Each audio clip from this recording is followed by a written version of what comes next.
Assalamualaikum warahmatullahi wabarakatuh.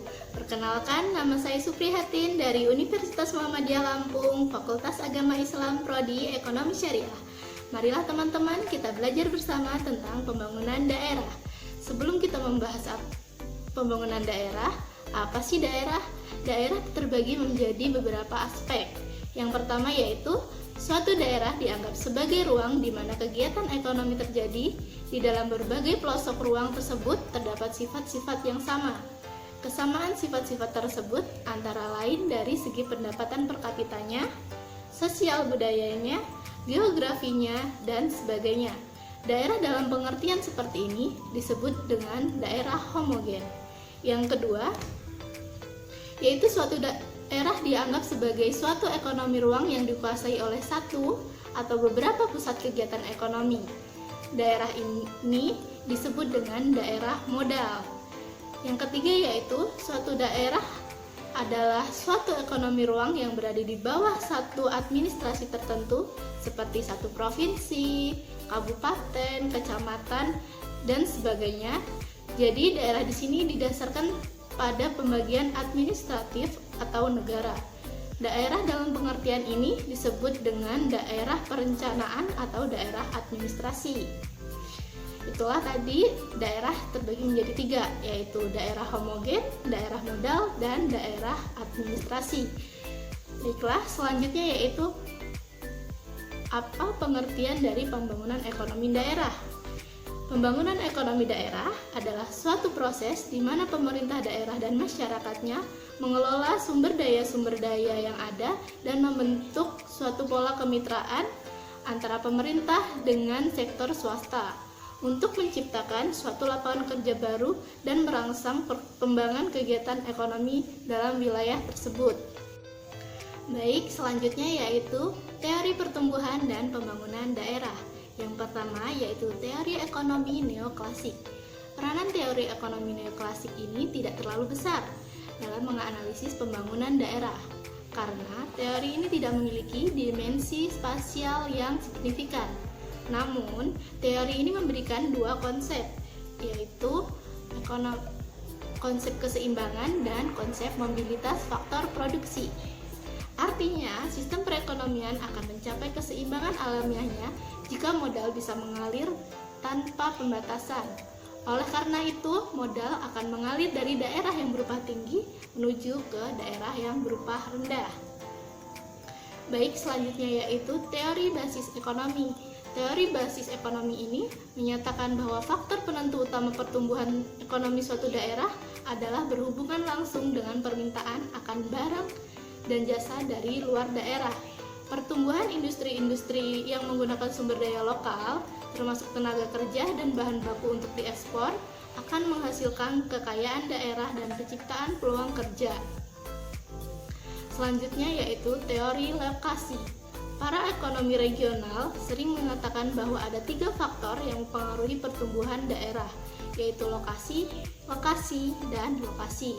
Pernyataan tersebut sangat masuk akal jika dikaitkan dengan pengembangan kawasan industri.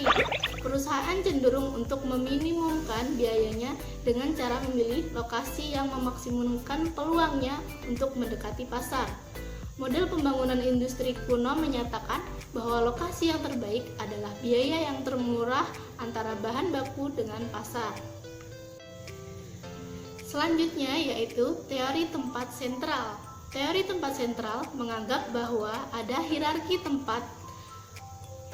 Setiap tempat sentral didukung oleh sejumlah tempat yang lebih kecil yang menyediakan sumber daya, industri, dan bahan baku. Tempat sentral tersebut merupakan suatu pemukiman yang menyediakan jasa-jasa bagi penduduk daerah yang mendukungnya. Yang terakhir yaitu model daya tarik. Teori daya tarik industri adalah model pembangunan ekonomi yang paling banyak digunakan oleh masyarakat. Teori yang mendasarinya adalah bahwa suatu masyarakat dapat memperbaiki posisi pasarnya terhadap industrialisasi melalui pemberian subsidi dan insentif.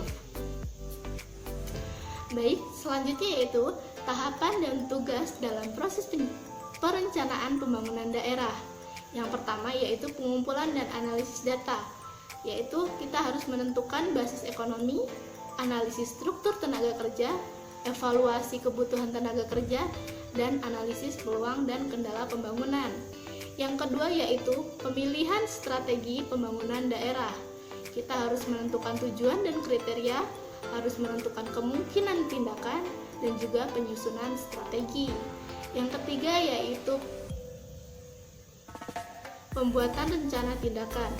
Yang harus dilakukan yaitu pra-penilaian hasil proyek, pengembangan input proyek, penentuan alternatif sumber pembiayaan, identifikasi struktur proyek.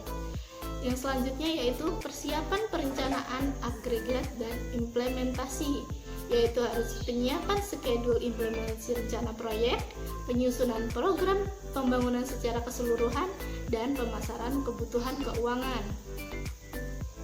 Yang terakhir yaitu penentuan rincian proyek. Kita harus melakukan pelaksanaan studi kelayakan secara rinci. Yang selanjutnya yaitu persiapan rencana usaha dan pengembangan monitoring dan evaluasi program. Baik, materi selanjutnya yaitu peran pemerintah dalam pembangunan daerah. Tahap pertama, perencanaan bagi setiap organisasi yang tertarik dalam pembangunan ekonomi daerah, yaitu menentukan peran yang akan dilakukan dalam proses pembangunan. Ada 4 peran yang dapat diambil oleh pemerintah dalam proses pembangunan ekonomi, yaitu sebagai entrepreneur, koordinator, fasilitator, dan stimulator. Yang pertama yaitu peran entrepreneur. Pemerintah daerah bertanggung jawab untuk menjalankan suatu bisnis. Pemerintah daerah bisa mengembangkan suatu usaha sendiri, BUMD. Aset-aset pemerintah daerah harus dikelola dengan lebih baik sehingga secara ekonomis menguntungkan. Yang kedua yaitu pemerintah daerah sebagai koordinator. Pemerintah daerah dapat bertindak secara koordinator untuk menetapkan kebijakan atau mengusulkan strategi-strategi bagi pembangunan di daerahnya. Perluasan dari peranan ini dalam pembangunan ekonomi bisa melibatkan kelompok-kelompok dalam masyarakat dalam proses pengumpulan dan pengevaluasian informasi ekonomi. Misal, tingkat kesempatan kerja, angkatan kerja, pengangguran, dan sebagainya. Dalam peran sebagai koordinator, pemerintah daerah juga bisa melibatkan lembaga-lembaga pemerintah lainnya, seperti dunia usaha dan masyarakat dalam penyusunan sarana ekonomi. Rencana-rencana dan strategi pendekatan ini sangat potensial dalam menjaga konsistensi pembangunan daerah dengan pusat, bahwa perekonomian daerah akan mendapat manfaat yang maksimum darinya. Selanjutnya yaitu pemerintah sebagai fasilitator. Pemerintah daerah dapat mempercepat pembangunan daerah, perbaikan lingkungan, attitude di daerahnya. Hal ini akan mempercepat proses pembangunan dan prosedur perencanaan serta pengaturan penetapan daerah yang lebih baik. Yang terakhir yaitu pemerintah daerah sebagai stimulator. Pemerintah daerah dapat menstimulasi penciptaan dan pengembangan usaha melalui tindakan-tindakan khusus yang akan mempengaruhi perusahaan-perusahaan untuk masuk ke daerah tersebut, menjaga agar perusahaan-perusahaan yang telah ada tetap berada di daerah tersebut. Stimulasi ini dapat dilakukan dengan cara antara lain pembuatan brosur-brosur, pembangunan kawasan industri, pembuatan outlet untuk produk-produk industri kecil, dan membantu industri-industri kecil melakukan pameran. Baik, yang materi terakhir yaitu informasi yang dibutuhkan dalam perencanaan dan pembangunan ekonomi daerah. Yang pertama yaitu data kependudukan, yang kedua yaitu kondisi pasar tenaga kerja, yang ketiga yaitu karakteristik ekonomi, yang keempat yaitu layanan jasa bagi masyarakat, yang terakhir yaitu kondisi fisik atau lokasi. Baiklah teman-teman, itulah tadi materi yang dapat saya sampaikan. Apabila ada salah kata, saya mohon maaf, dan kepada Allah saya mohon ampun. Semoga semuanya dapat memahami materi yang saya sampaikan. Apabila ada pertanyaan, boleh tulis di kolom komentar. Baiklah, saya akhiri. Wabillahi taufiq wal hidayah. Wassalamualaikum.